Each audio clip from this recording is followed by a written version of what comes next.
Saya ulangi, tidak ditemukan fakta peristiwa tembak-menembak seperti yang dilaporkan awal. Dan tim sus telah memutuskan untuk menetapkan Saudara FS sebagai tersangka. Ada apa hari ini?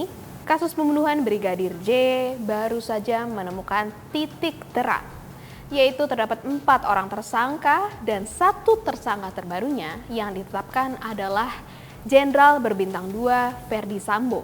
Hal ini ditetapkan oleh Listio Sigit Prabowo sebagai Kapolri Jenderal pada Selasa 9 Agustus 2022 pada konferensi pers di Mabes Polri.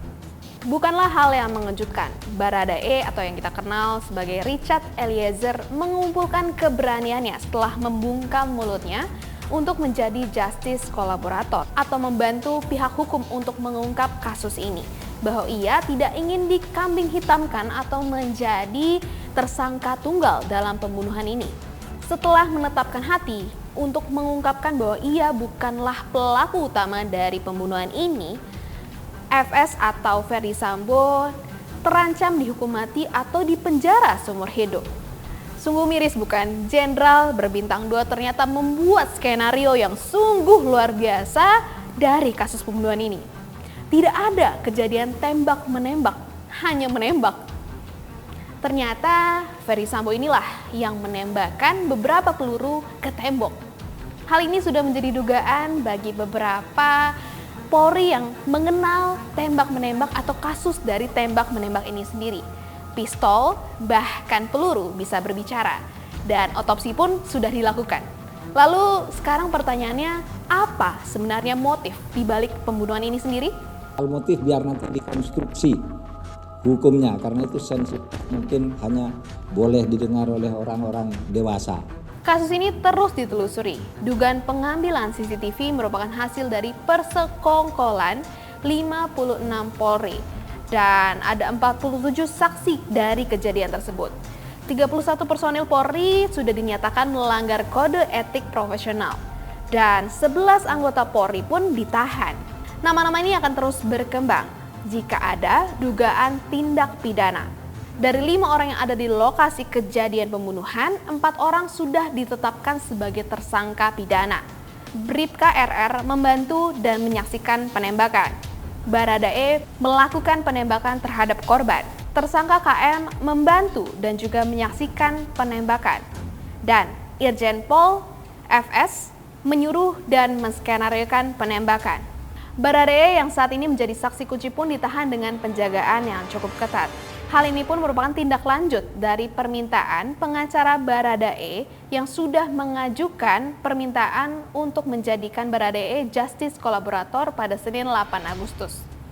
Justice kolaborator merupakan salah satu pelaku tindak pidana yang mengakui semua kejahatan yang dilakukannya, tapi bukan pelaku utama dalam kejahatan tersebut. Ia bersedia memberikan keterangan sebagai saksi di dalam proses peradilan dan di bawah perlindungan LPSK, ia akan diberikan perlindungan termasuk perlindungan fisik, penempatan di rumah yang aman, pengamanan, pengawalan, ataupun monitoring.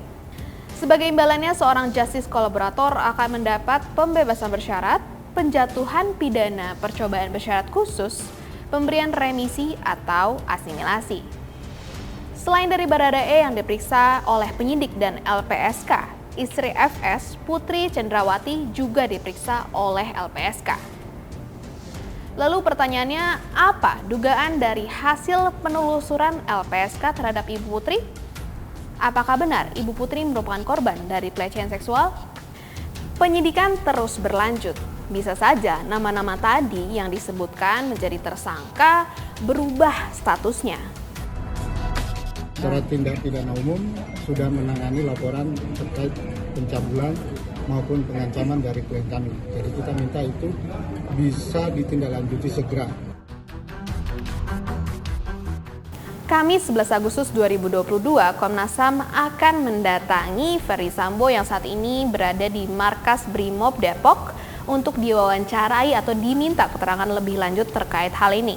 Lalu bagaimana netizen? Sebenarnya di balik skenario dan sulitnya pengungkapan dari kasus pembunuhan ini, apa hal yang seharusnya kita ketahui dan apa yang sebenarnya ditutup-tutupi?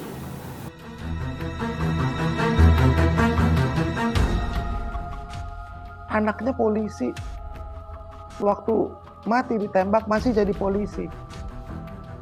Iya kan? Lalu banyak sekali upaya-upaya untuk mengarang-arang cerita yang akhirnya diralat.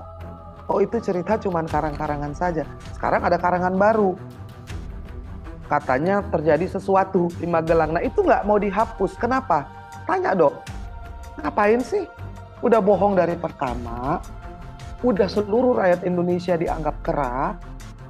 Lalu kemudian meralat dengan kebohongan. Berhentilah menganggap remeh masyarakat, berhentilah menganggap remeh netizen. Jadi di dalam konstitusi itu ada tugas-tugas polisi bahwa ketika pembunuhan terjadi yang dibunuh adalah polisi, itu kayak alarm bagi seluruh rakyat Indonesia bahwa kepolisian ini sudah tidak ada kontrol, sudah menjadi mafia. Sudah ya. Bukan kata future tense, jangan sampai atau akan. Sudah, kita ini di tengah kekacauan. Bukan nanti akan menjadi kacau, sudah kacau. Harus dibenahi.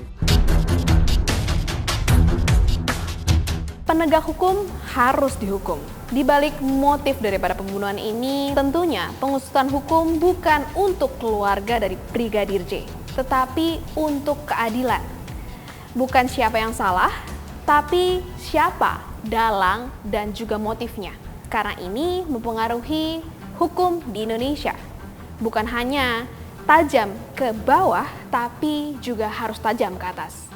Taruh pendapat kalian di kolom komentar di bawah dan jangan lupa saksikan Adapar ini hanya di tempo.co.